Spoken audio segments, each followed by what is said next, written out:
从香格里拉前往丽江，千万不能走高速，那样你就错过了好几处美景。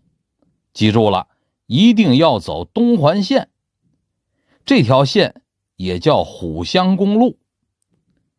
从香格里拉出发的第一站就是一个非常漂亮的小众景点，是个90%的人都会错过的景点，这就是白水台。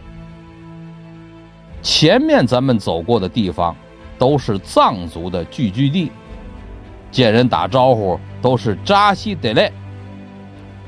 白水台是纳西族的聚居地，是东巴文化的发源地，打招呼也不再是扎西德勒，而是查哈雅后。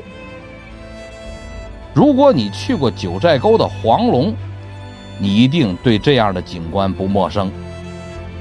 山泉水中含有可溶于水的碳酸氢钙，但是碳酸氢钙非常的不稳定，受温度影响容易分解成碳酸钙、水和二氧化碳。碳酸钙是不溶于水的，就沉积下来，日积月累就形成了这种梯田状的白水台。